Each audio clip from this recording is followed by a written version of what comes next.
Ini Menko Polhukam perlu orang yang bisa menjembatani TNI dan Polri.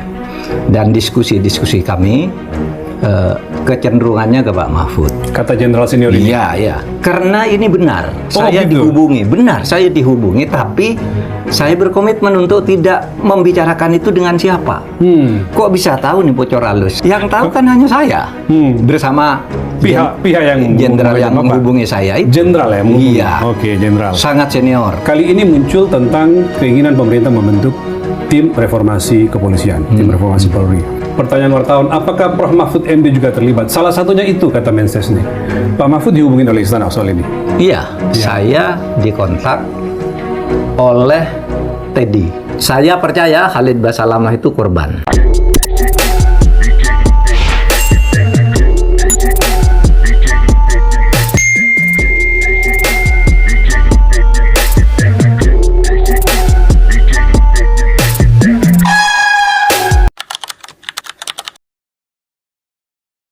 Halo, apa kabar Anda semua?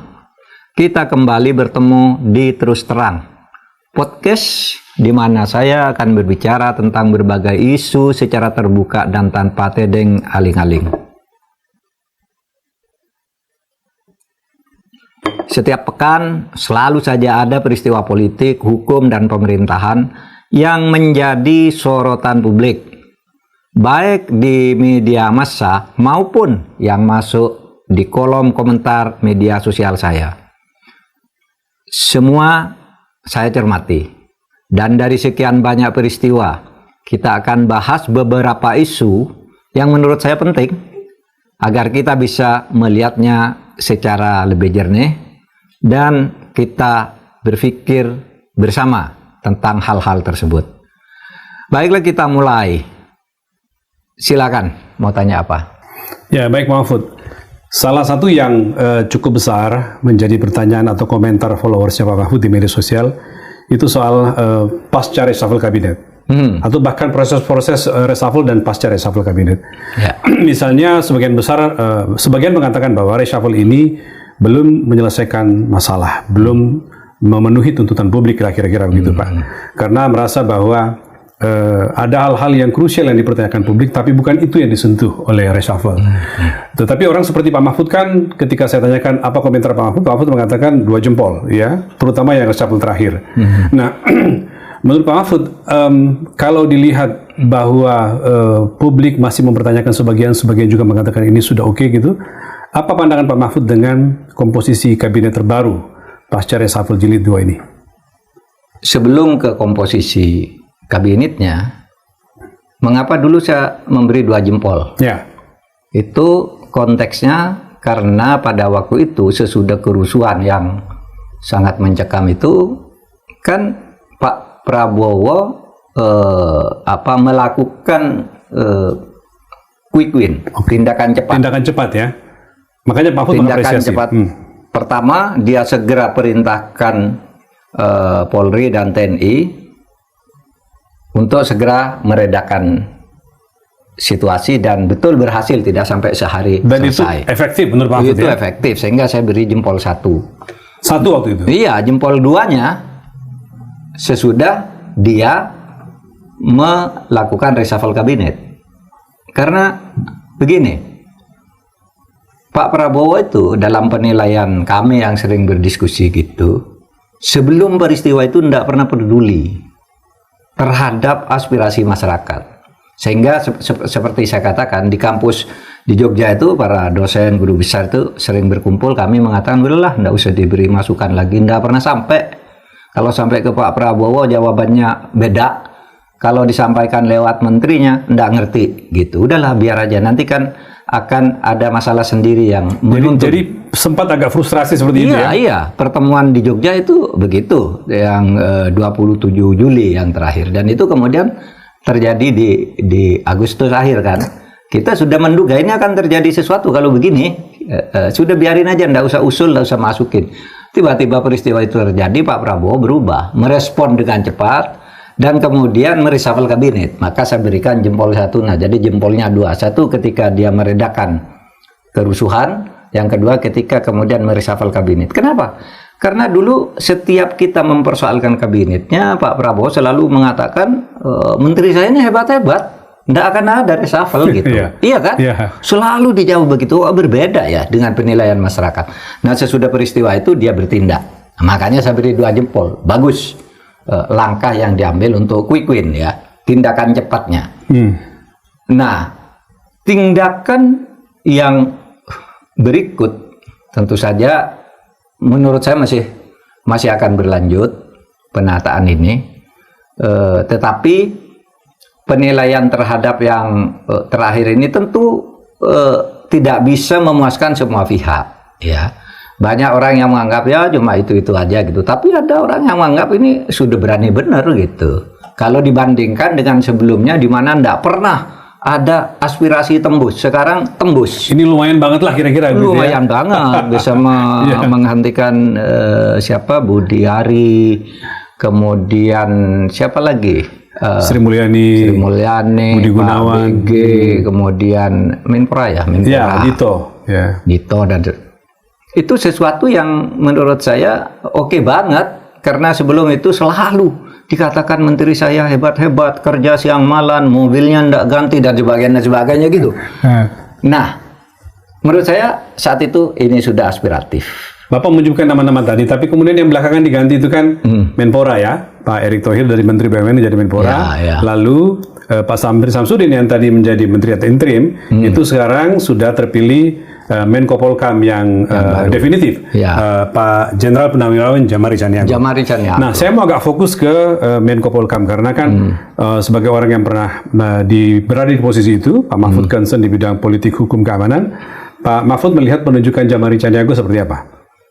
Menurut saya ya tepat dalam pengertian senioritas, karena Menko Polhukam itu kan membawai beberapa kementerian, ada 14. Ada 14 Pak ya? 14 kementerian lembaga yang di bawah itu. Jadi dia harus berada di atas, harus bersuara sehingga memberi warna yang sama kebijakan pemerintah terhadap kementerian-kementerian yang dia bawai. Dan itu menurut saya Pak Djamari Caniago oke, dia seorang legend pada saat pensiun dan menjadi jenderal ketika diangkat. Dan dia lebih senior dari Presiden Prabowo.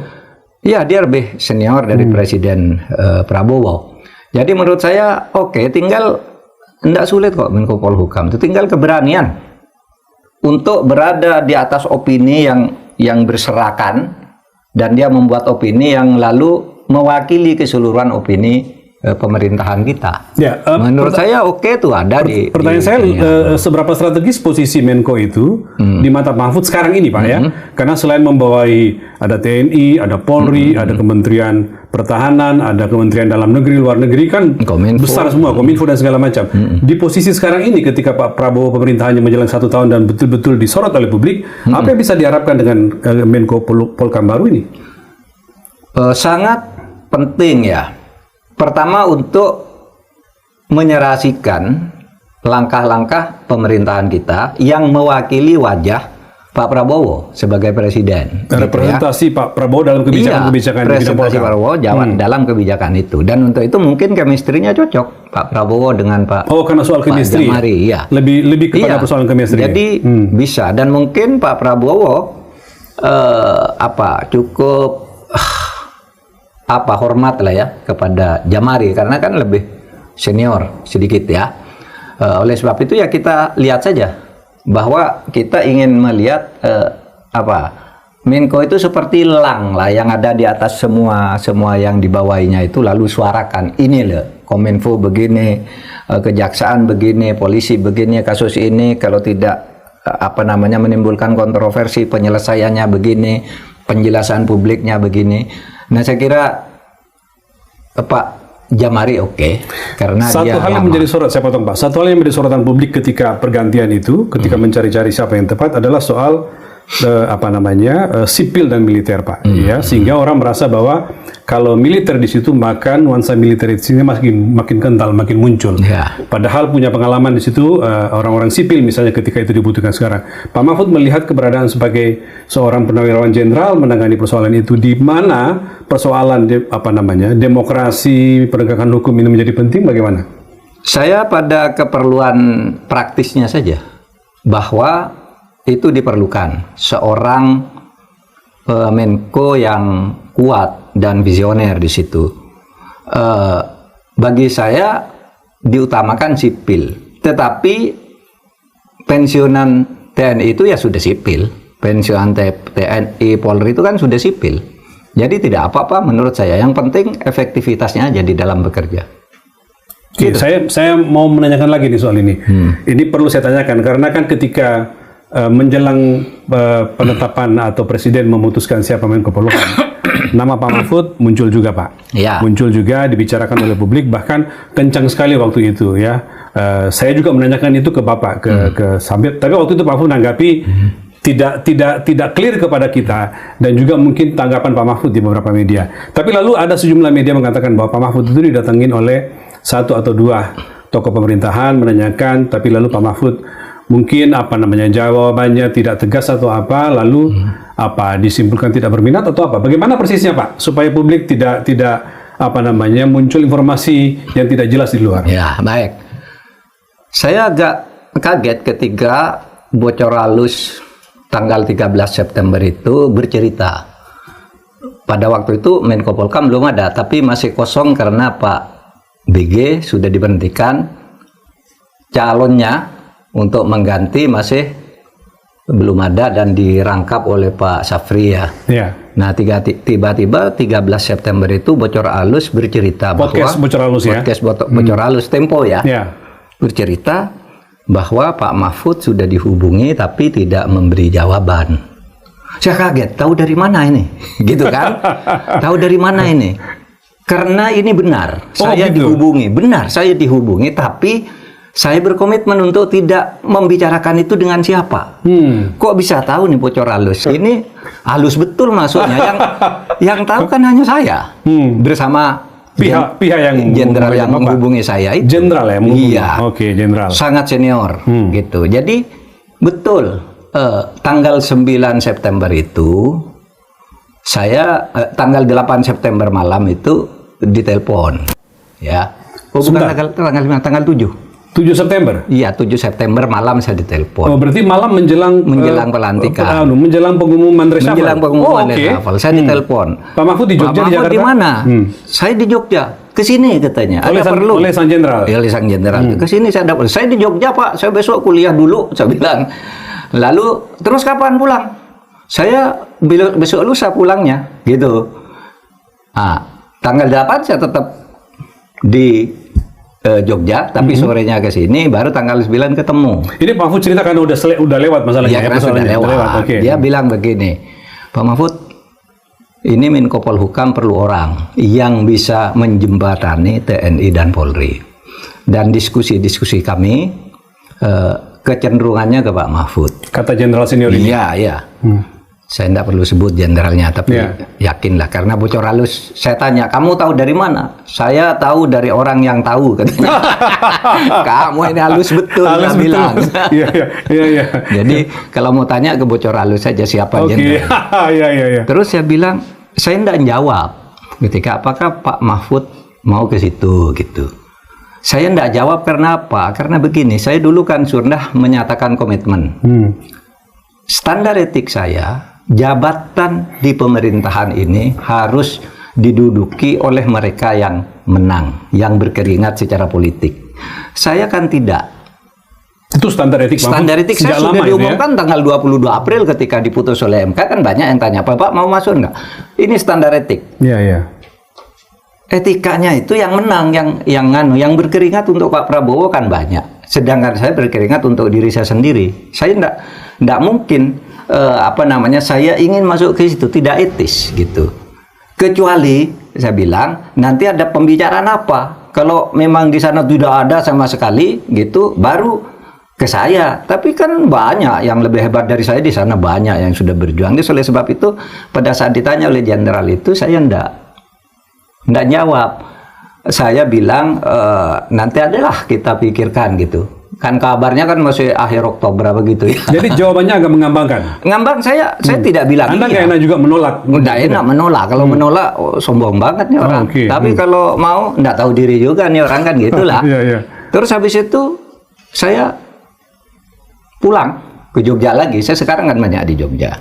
Nah, terus perdebatan di media banyak, ada gambar saya calon Menko Polhukam kuat macam-macam gitu ya.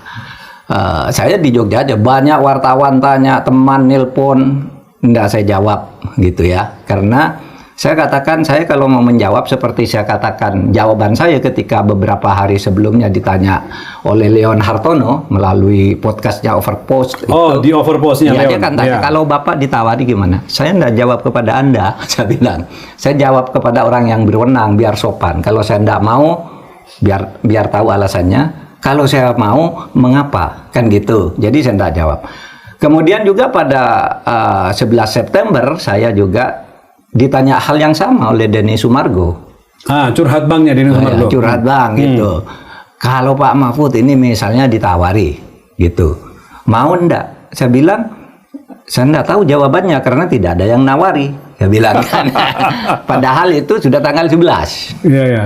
Saya ketemunya dengan jenderal itu tanggal 9, kan gitu kan. Jadi saya bilang, apapun yang saya jawab nanti kan orang ada yang suka, ada yang enggak. Oleh sebab itu saya akan jawab kepada yang menawari saja, kan gitu kan. Nah, demikian akhirnya saya tidak memberi jawaban apa-apa. Betul itu bocor halus bahwa pada waktu itu tidak ada keputusan karena saya sendiri tidak menyatakan iya atau tidak gitu.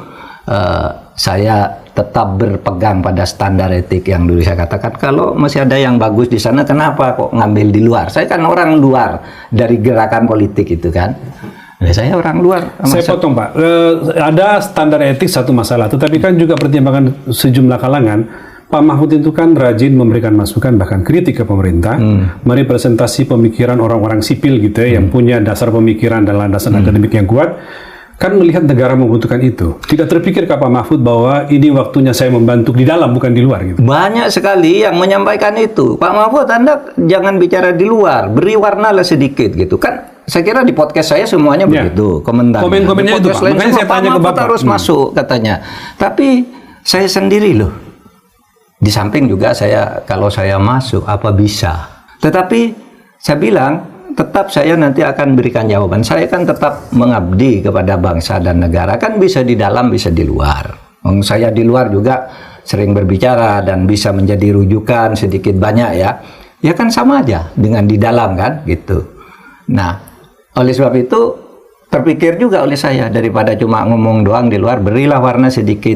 Itu terpikir. Tapi pada waktu itu belum diputuskan. Saya tidak akan menyampaikan ini sebelum berdiskusi dengan yang akan mengangkat. Saya mau disuruh apa, kemampuan saya hanya ini, kan mau saya begitu. Gitu. Kalau saya tidak bisa melakukan itu, ya saya tidak usah, kan gitu maunya.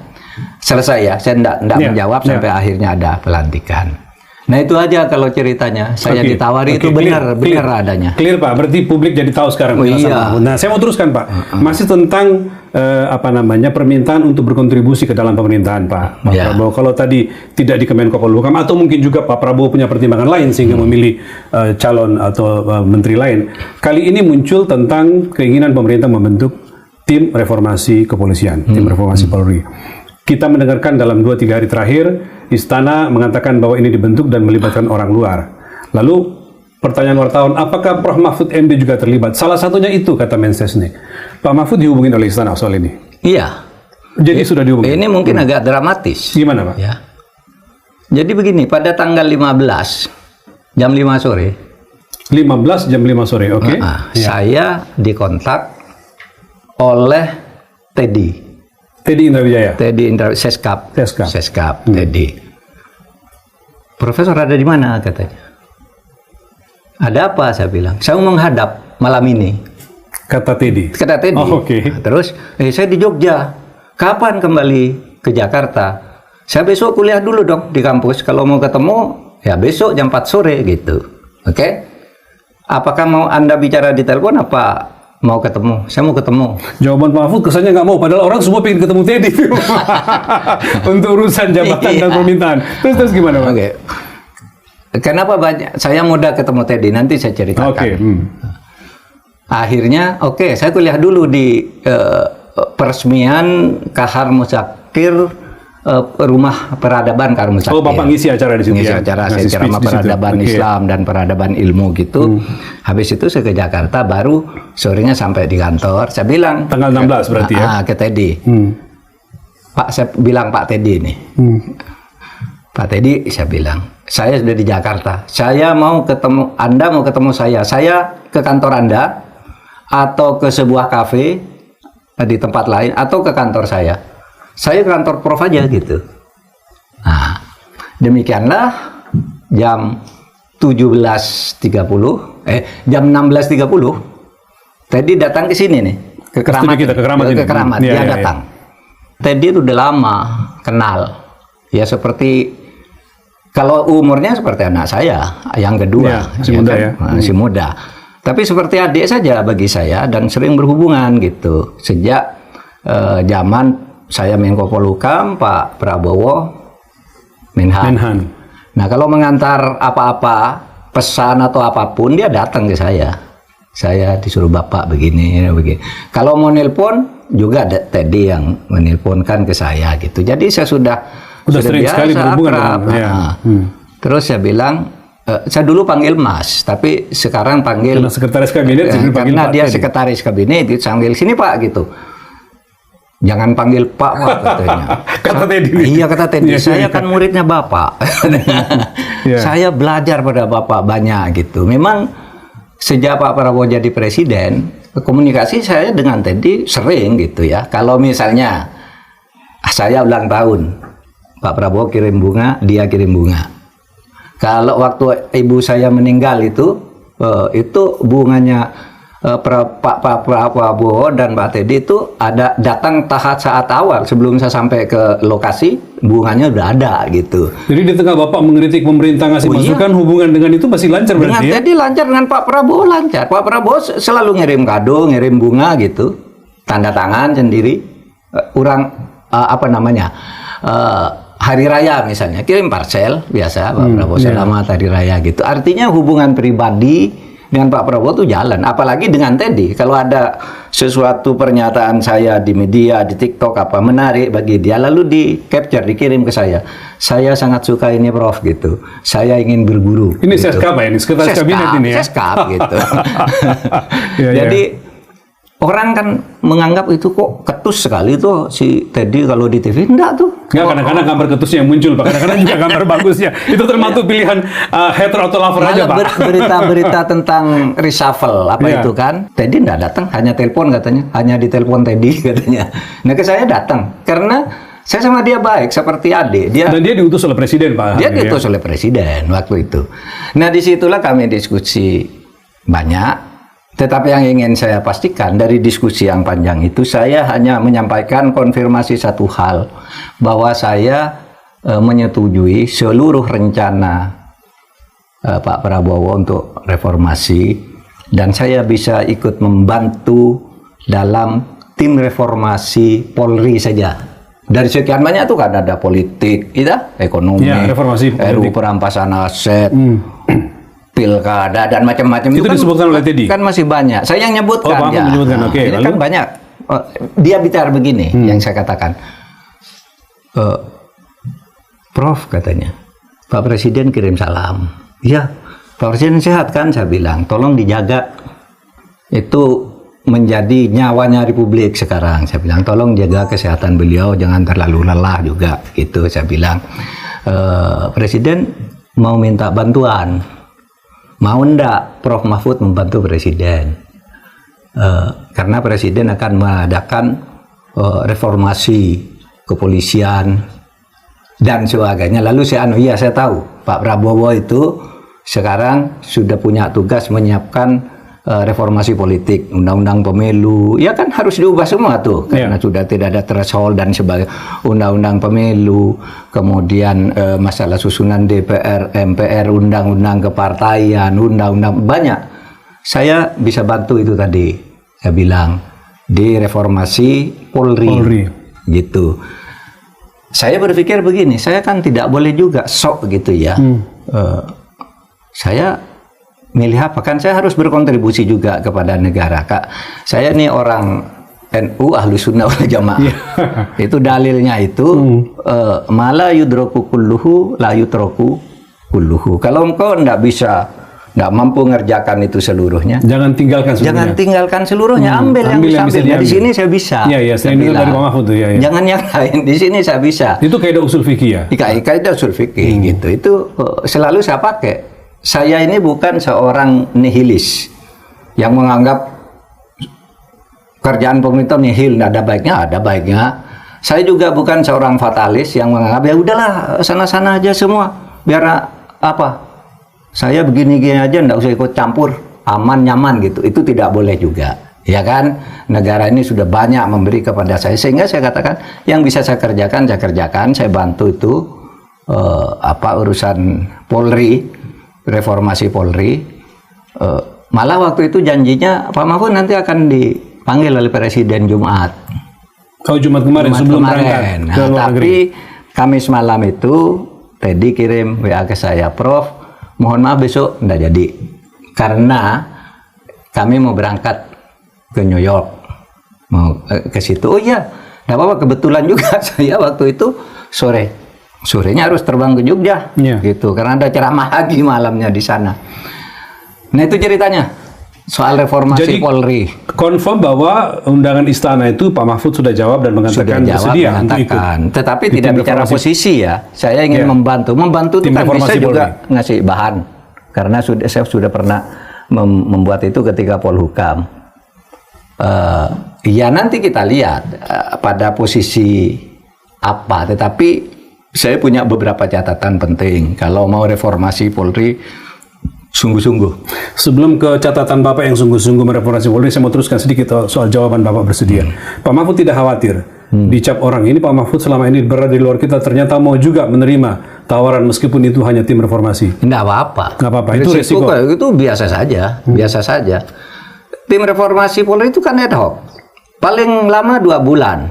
Kalau menurut saya sebulan sih selesai, karena masalahnya udah jelas tuh Polri itu. Satu lagi, Pak Mahfud tidak khawatir kalau misalnya ini skeptisisme nih karena berkembang, karena agak-agak khawatir dan jaga-jaga bahwa Pak Mahfud masuk di dalam itu misalnya hanya mewakili sebagian besar masyarakat sipil, lalu kemudian dengan itu pemerintah mengatakan toh sudah terwakili, ada Pak Mahfud di situ. Kalau besok kemudian pikiran pemerintah yang dominan bukan pikiran Pak Mahfud, nggak masalah atau bagaimana? Kalau ya itu ada masalah, ini kan kerja bersama gitu. Tetapi tentu saya akan bersuara juga kan. Seumpama itu sudah ada Pak Mahfud ya, tapi saya kan nggak setuju. Yang itu kan bisa.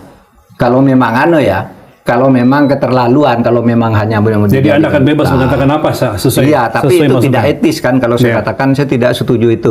Saya katakan di dalam. Gitu.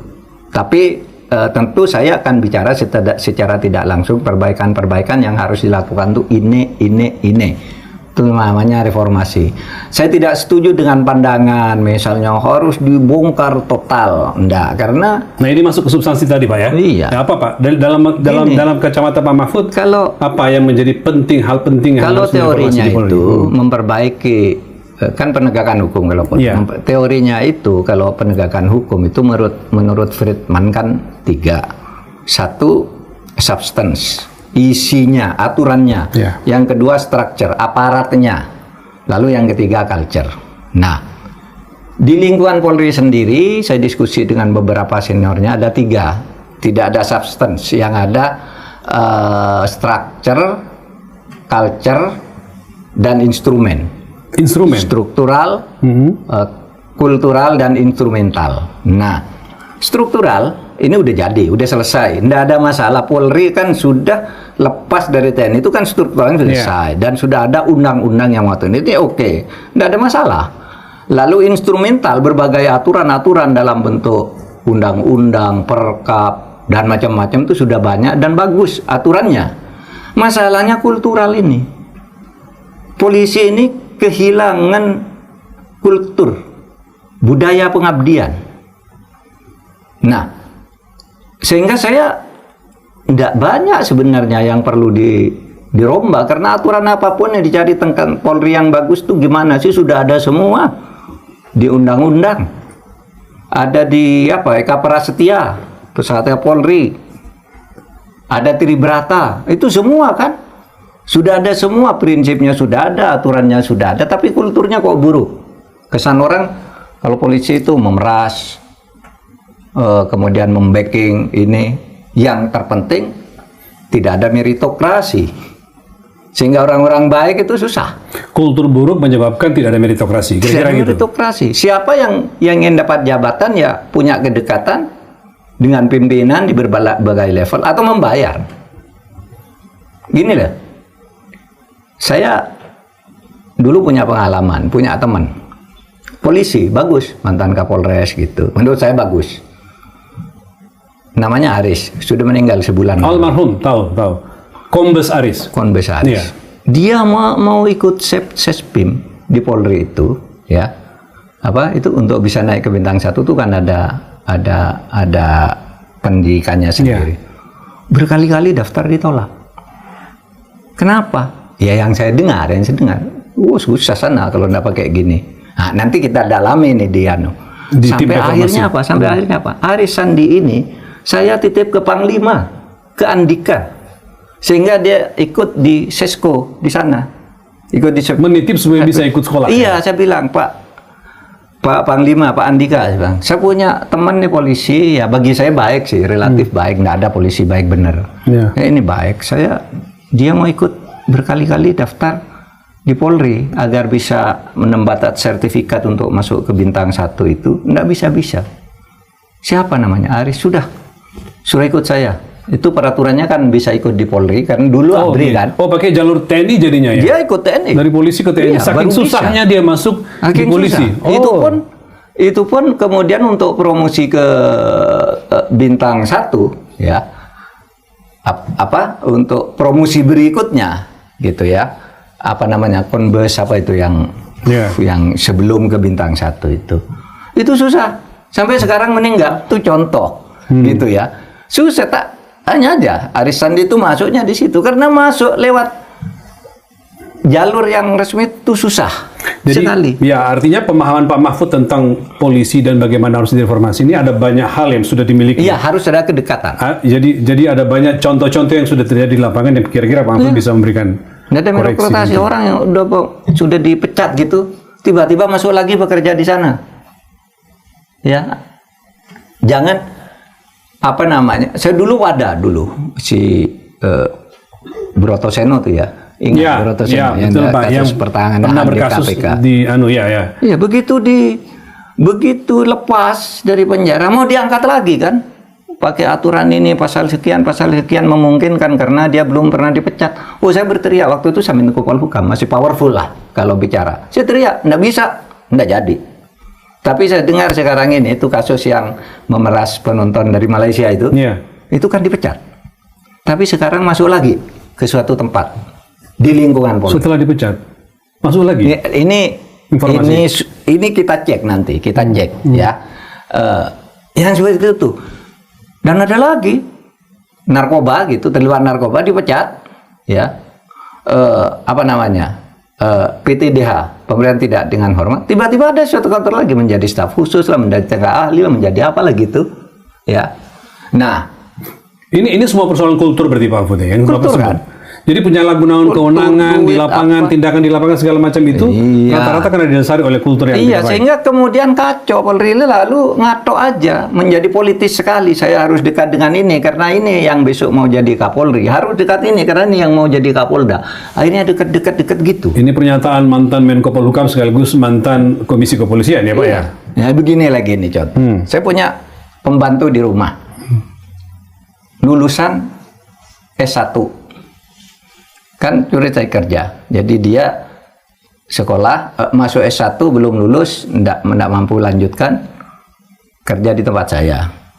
Nah suatu saat ada penerimaan Bintara Polri, dia daftar, saya titip untuk dilatih sampai fisiknya bagus, gede, lalu masuk di tingkat seleksi di Magelang, sudah masuk ke Jakarta. Ikut seleksi. Iya, tiba-tiba sudah itu diumumkan tidak lulus.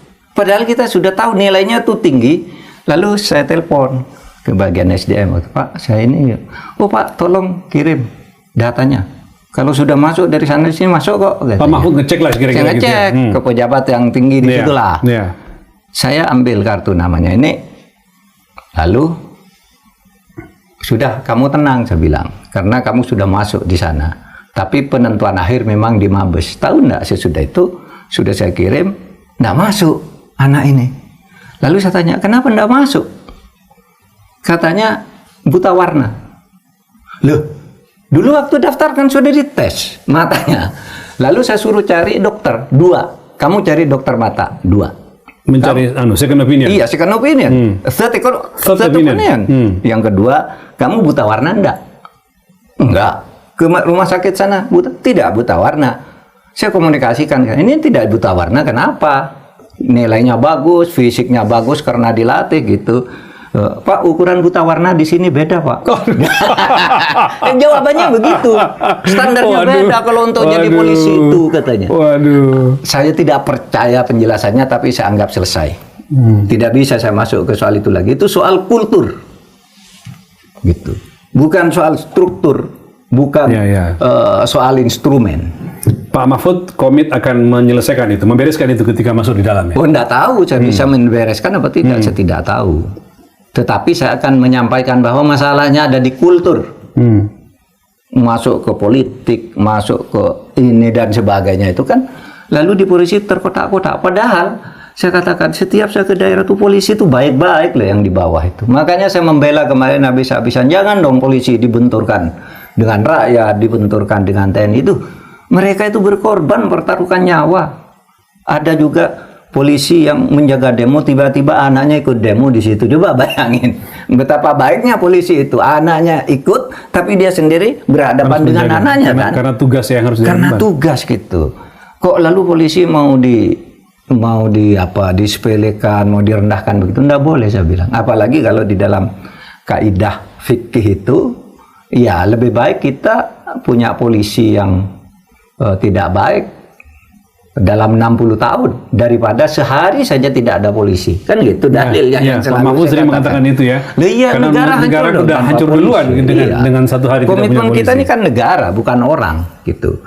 Nah, yang begitu-gitu ya nanti kita sampaikan gitu. Saya enggak percaya tuh dibuat undang-undang ini, undang-undang itu, enggak. Ini siapa yang mendrive ini agar kultur ini berubah? Karena kultur itu tidak perlu undang-undang baru, tidak perlu instrumen baru, tidak perlu struktur baru kalau kultur itu. Tapi bagaimana memimpin, memberi teladan tegas dan tidak kolutif juga dan sebagainya kan itu. Dari informasi dari istana, kapan ini Pak akan mulai timnya? Nggak tahu, saya nggak tanya juga. Belum diberitahu, tapi baru jawab. Kan Pak Presiden masih keluar negeri. Masih keluar negeri, oke. Pak, saya mau teruskan sedikit. Tapi disclaimer aja, saya ini hanya menjelaskan fakta. Saya bukan ingin masuk ke situ, enggak. Kapan saya enggak tahu, saya enggak ingin tahu juga kan gitu. Kapan itu? Ya enggak tahu. Menunggu saja ya. Iya, saya pasif saja gitu. Saya begini aja sudah ikut berperan lah memberi pencerahan. Setuju Pak, setuju. Gitu. Saya mau tambahkan sedikit Pak tentang reformasi polisi. Pertanyaan orang berikutnya, apakah cukup hanya dalam tanda petik reformasi polisi? Karena kan kalau kita lihat tuntutan masyarakat publik, terutama di demo-demo kemarin, kan persoalannya bukan semata-mata pada polisi, tetapi yang dihadapi publik adalah kemarahan publik atas ketidakadilan, kecongkakan pejabat, dan macam-macam hal yang membuat orang marah, yang itu tidak hanya terjadi di polisi, di berbagai lembaga politik di negeri ini kan itu membuat orang kecewa. Bagaimana Pak? Iya, makanya ini kan momentum. Kan saya tadi bicara polisi, sesudah lebih dulu menjelaskan bahwa akan ada reformasi-reformasi lain yang harus dan perlu dilakukan oleh Pak Presiden, dan itu sudah disebut ya ketika bertemu dengan gerakan Nurani Bangsa dalam pidato-pidatonya, penjelasannya ke masyarakat, memberi harapan tidak lagi seperti dulu kan steril dari setiap aspirasi kan. Aspirasi itu mental-mental semua. Sekarang udah mulai terbuka gitu. Mari kita dukung ini gitu. Jangan sampai kita ini, sekali lagi, jangan nihilis, menganggap pemerintah tuh nihil-nihil aja, tidak ada prestasi, harus diakui. Dan juga jangan fatalis kita, jangan wah saya enggak perlu udahlah gitu. Enggak mungkin tuh enggak boleh begitu. Nah, kita bernegara itu harus menjaga dengan sikap yang lebih profesional, proporsional. Apa yang bisa kita lakukan ya ayo kita lakukan. Oke Pak, kalau gitu ya itu soal reformasi polisi dan komunikasi Pak Mahfud dengan pihak istana karena muncul di berbagai media. Sudah dijelaskan dengan baik oleh Pak Mahfud. Saya lanjut lagi Pak. Juga yang gede juga direspon oleh followersnya Pak Mahfud dan muncul malah video kita Pak, waktu saya tanyakan soal ini dua minggu lalu, itu lalu muncul video-video banyak di-share beberapa follower Bapak tentang update kasus pengusutan kasus korupsi haji atau kuota haji di KPK Pak. Minggu lalu Pak Mahfud mengatakan kepada saya bahwa Bapak sedih karena itu kasusnya berlarut-larut sampai sekarang, bahkan membawa nama organisasi PBNU misalnya muncul. Lalu kemudian makin kesini orang juga makin bertanya, Pak Mahfud waktu mengatakan segera saja tetapkan tersangkanya. Sampai pada hari ini belum juga ditetapkan tersangka. Pak Mahfud memandangnya pakai KPK sejauh ini profesional kan mengusut kasus ini? Menurut saya tidak tahu profesional atau tidak, karena nanti itu akan dijelaskan oleh fakta ketika hasil selanjutnya tentang penyidikan ini diumumkan, siapa tersangkanya dan apa gitu. Tapi menurut saya logika sederhana publik sebenarnya ini kan gampang ya. Pertama, korupsi itu sudah terjadi dengan dua alat bukti yang sangat kuat. Sudah terjadi. Tinggal menentukan tersangkanya. Persis. Nah, tersangkanya ini kan gampang sebenarnya. Fokusnya siapa sih? Pengelola haji itu siapa pucuknya? Kan begitu. Itu juga orang sudah tahu, sudah ada yang dicekal. Kan ke situ. Kenapa sampai berlama-lama gitu? Kenapa sampai berlama-lama? Nah, itu nanti kita lihat aja perkembangannya. Saya kemarin mendapat kiriman dari teman saya di Australia, di Melbourne, si Nadir Sahusen. Prof. Nadir. Ini mau saya tanyakan juga Pak, mau nggak diteruskan Pak? Iya, jadi dia katakan kita tuh kan yang diributkan tuh NU terlibat. Oknum NU terlibat. Oknum NU terlibat. PBNU dituding terlibat. Aliran dananya masuk ke sana gitu. Bagi Nadir Sahusen tuh enggak penting. Itu bukan urusan orang. Kita nih berpihak atau berpihak kepada keadilan gitu, sehingga tidak perlu itu apakah NU atau bukan, siapapun yang melanggar hukum korupsi ya harus ditangkap, harus dipenjarakan kan gitu. Itu keadilan. Di akun Instagramnya Prof. Nadir itu I stand with justice katanya. Ini Pak, ini saya punya, ini kita ini Pak, I stand with justice. Latar belakangnya tuh Masjidil Haram. Itu pelataran Masjidil Haram Pak. Pelataran Masjidil Haram yang lama itu. Yang tahun saya baca sedikit Pak. Ini sekali lagi soal kasus kuota haji ini adalah masalah umat dan bangsa, bukan soal ormas atau aliran. Saya berdiri mendukung keadilan. I stand with justice. Siapapun dan dari kelompok ormas manapun kalau bersalah ya harus diproses secara hukum, nggak masalah. Umat dan bangsa mendukung penegakan korupsi secara adil dan sesuai dengan koridor negara hukum. Ini Pak yang dikirim ke Pak Mahfud. Dikirim ke saya dan saya mengutip itunya juga dalam beberapa kesempatan. Justice delayed is justice denied. Kalau Anda menunda penegakan keadilan berarti Anda menghancurkan seluruh nilai keadilan. Kan gitu kan? Kalau Anda menunda ya menghancurkan, berarti ini KPK ini kenapa nunda-nunda, malah nyebut ormas ini, ormas itu dan sebagainya. Kalau bicara ormas, saya bilang banyak sekali ormas. Anda bayangkan kuota itu dibagi ke ratusan travel. 400 travel katanya Pak. 400-an travel misalnya. Lah itu semua kalau memang tahu bahwa itu tidak benar, itu semua terlibat loh, ikut serta korupsi loh, meskipun dia ditawari. Kalau dia tahu bahwa itu melanggar aturan. Oleh sebab itu terkait Khalid Basalamah itu kan. Salah satu yang dipanggil bahkan dua tiga kali kalau nggak salah sudah dipanggil. Bagaimana pendapat Pak Mahfud? Saya percaya Khalid Basalamah itu korban. Tapi korban pun bisa dianggap terlibat kalau nanti kan ada ukuran-ukuran hukum itu. Cuma kalau Khalid Basalamah satu travel yang hanya 120-an 120 jamaah saja diseret, yang lain-lain juga sama karena korupsi itu tidak mengenal jumlah, pokoknya ngambil secara tidak sah merugikan keuangan negara itu memperkaya diri atau orang lain itu sudah korupsi. Nah, ada lagi yang menjadi pembicaraan publik tentang Khalid Basalamah, karena setelah dipanggil KPK lalu dia muncul di salah satu podcast, Pak, menjelaskan panjang lebar tentang apa yang dia hadapi dan bagaimana disampaikan kepada KPK. Lalu KPK mengatakan itu seperti membocorkan informasi penyidikan, itu harusnya tidak boleh. Pak Mahfud menanggapinya bagaimana? Nggak ada. Hukum tidak melarang orang memberitahu dia diperiksa apa di dalam. Dia menjelaskan apa di dalam. Tidak ada hukum yang melarang itu. Dia bebas harus menyampaikan itu ya? Bebas. Orang kan harus membersihkan dirinya juga dari berbagai tuduhan. Lalu dia jelaskan. Menurut saya sudah benar Basalamah. Kalau saya jadi Basalamah mungkin lebih keras lagi cara menjelaskannya. Dia begini, dia sudah punya jamaah kan, lalu ditawari 120 gitu, ditawari. Sesudah itu diminta uang, satu visa furoda itu diminta 4.500 US. Anda bayangkan visanya itu 8.400. Dengan visa itu kan dijual begitu, padahal furoda itu pada dasarnya kalau pemerintah Saudi gratis, tapi ini dijual lah dengan visa visa khusus gitu ya. Kemudian travel ini biasanya dia membeli hanya 4.500, kira-kira 60 juta lah ya. Tapi nanti dijualnya bisa satu ke jamaah itu bisa 500, 600, 700 sampai ada yang 1 miliar. Kok tahu? Tahu saya, karena dulu saya beli furoda. Ya, tapi furoda yang asli ya, bukan yang hadiah hadiah kayak gini. Yang 2022 Bapak berangkat haji. Sesudah Covid. Oke, gimana Pak? Iya, saya beli biasa, berapa harganya? 800 2 orang. Mungkin karena saya kenal dengan itu kan, jualnya suka-suka yang jual. Ini Bapak jadi Menko Polhukam waktu itu kan? Iya, saya bayar sendiri, enggak mau saya. Ada Pak, sudah ada yang ngurus, enggak bisa. Saya harus keluar dari rekening saya ke nomor rekening Anda. Oke. Kalau nanti ada yang bilang-bilang Pak Mahfud naik haji, saya nanya, saya punya bukti bahwa saya bayar ke rekening Anda dan bunyinya memang untuk bayar haji dengan tiket furoda itu. 800 juta berdua dengan istri? Iya. Oke.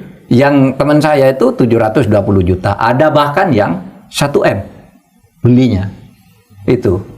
Tapi waktu itu belum jadi jatah-jatah kayak gini. Memang dulu kan ada undangan-undangan khusus tuh dari raja itu, yaitu yang disebut furoda.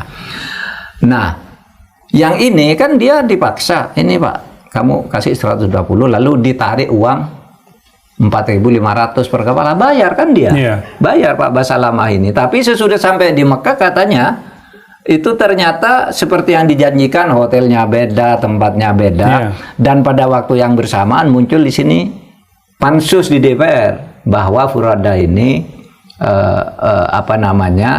disinyalir korupsi, penyalahgunaan korupsi itu, sehingga orang ini yang tadinya datang ke Basalamah itu begitu ribut di DPR, dia datang lagi ke Basalamah, mengembalikan. Betul. Loh, kenapa mengembalikan? Saya kan sudah beli gitu. Enggak lah, pokoknya kembalikan itu.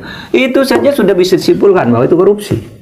Iya kan? Oleh si oknum. Iya, oleh si oknum itu. Menteri Agama tadi kan ini yang meminta menawarkan sekarang. Iya kan, itu aja yang digantung, hadapkan dengan hukum. Siapa saja sebenarnya, siapa yang buat kebijakan, bagaimana caranya.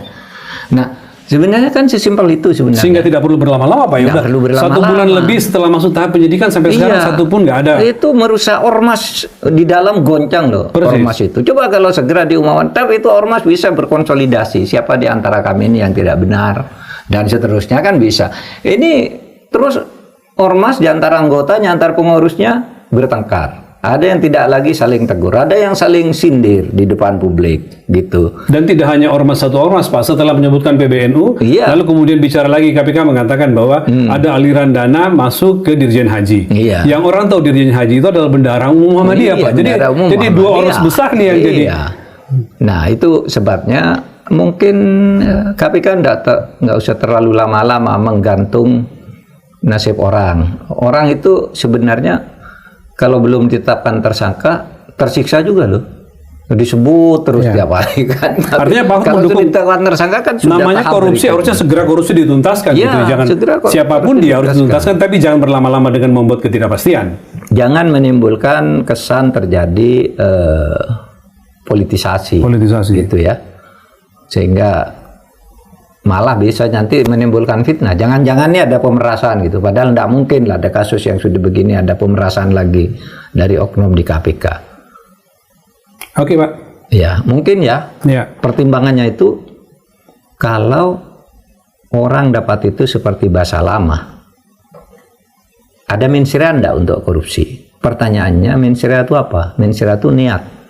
Niat jahat. Niat itu ada 4 ukurannya. 1, sengaja dia melakukan itu sebagai hal yang salah dengan harapan tidak dipersoalkan. Yang kedua, dia tahu bahwa persoalan itu akan terjadi. Meskipun dia tidak sengaja melanggar, tapi dia bisa mengira persoalan itu terjadi. Yang ketiga, dia lalai. Yang keempat, dia ceroboh.